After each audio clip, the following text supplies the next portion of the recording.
અકબર બિરબલની રસપ્રદ વાર્તાઓ. બિરબલનો દંડ. એક દિવસ બિરબલે બાદશાહને કહ્યું, નામવર, જ્યારે મારાથી કાંઈ પણ ભૂલ થાય ત્યારે આપ મારો ન્યાય હું જેને કહું તેની પાસે કરાવજો. બાદશાહે કહ્યું, ભલે જેવી તારી મરજી. બિરબલને તો બાદશાહ પર પૂરતો વિશ્વાસ હતો, કારણ કે બાદશાહ બિરબલ જે કહેતો તે માનતા. એક દિવસ એવું બન્યું કે બિરબલ કાંઈ વાકમાં આવ્યો. બાદશાહનો વિચાર તો બિરબલને 10-12 હજાર રૂપિયા દંડ કરવાનો હતો. આ વાત બિરબલને જાણવામાં આવી. આથી એણે બાદશાહ પાસે જઈને કહ્યું, નામવર, મેં અપરાધ કર્યો છે એ વાત સાચી, પરંતુ આપે મને વચન આપ્યા મુજબ મારો ન્યાય હું જેને કહું એની પાસે કરાવો. આ સાંભળી બાદશાહે કહ્યું, ભલે, તું જેને કહીશ એ 5 માણસોને બોલાવી તારો ન્યાય કરાવીશ. બિરબલે કહ્યું, એ લોકો જે ન્યાય કરે તે આપ નામવરને કબૂલ કરવો પડશે. બાદશાહ બોલ્યા, અરે પંચ કહે તે મારે પણ કબૂલ છે. આ પ્રમાણે બાદશાહ પાસેથી વચન લઈ કહ્યું, નામવર 5 અછૂતોને બોલાવો, એની પાસે મારો ન્યાય કરાવો. એ જે કહેશે તે દંડ હું ભરી આપીશ. સાંભળી બાદશાહ હસ્યા. અરે બિરબલ, પાગલ તો નથી બની ગયા ને? એ અછૂતો હલકી જાતના લોકો તારો શું ન્યાય કરશે? એ કરતાં તું મોટા મોટા શેઠ સાહુકારોને બોલાવ ને તારો ન્યાય કરાવ.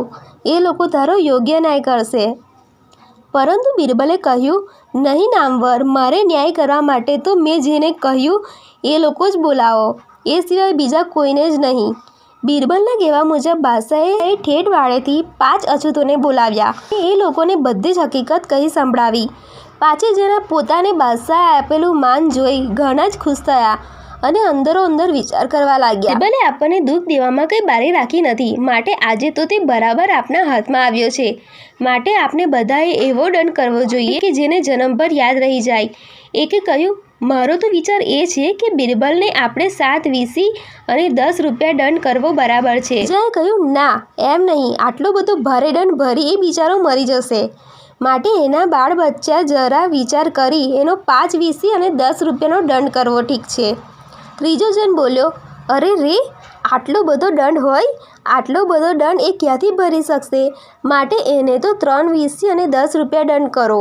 આટલો દંડ ભરતા ભરતા તો બિચારો જિંદગી સુધી નહીં ભૂલે. આખરે એ લોકોએ અંદરો અંદર વિચાર કરી નક્કી કર્યું કે બિરબલને 2 વીસી અને 10 રૂપિયાનો દંડ કરો, અને તે પણ જાણે બિરબલને ભારી પડી જશે એમ લોકોએ ધાર્યું. પછી તેમનો આગેવાન હાથ જોડીને બાદશાહને કહેવા લાગ્યો, દાદા, અમે ઘણો જ વિચાર કર્યા પછી દંડની રકમ નક્કી કરી છે, માટે આપ જો ફરમાવો તે બોલીએ. બાદશાહ બોલ્યા, બોલો જોઈએ, કેટલો દંડ કર્યો છે? આગેવાન બોલ્યા, અન્નદાતા, જો કે બિરબલનો વાંક મોટો છે એટલે દંડ પણ મોટો હોય તે સ્વાભાવિક છે, એટલે અમે એવો ભારે દંડ નક્કી કર્યો છે કે જન્મભર યાદ રહેશે. માટે એને 2 વીસુ ને 10 રૂપિયાનો દંડ થવો જોઈએ. આ સાંભળી બાદશાહ બિરબલની સામે જોઈને હસ્યા. બિરબલે કહ્યું, જોયું નામવર, ગરીબ માણસ બિચારો પોતાની ગુંજાશ જોઈને કામ કરે. એનો આ દાખલો. અછૂતોને મનથી તો 50 રૂપિયા એટલે ઘણા બધા રૂપિયા. બાદશાહ બિરબલની ચતુરાઈ સમજી ગયા અને બિરબલની ચતુરાઈ ખાતર તેનો દંડ માફ કર્યો.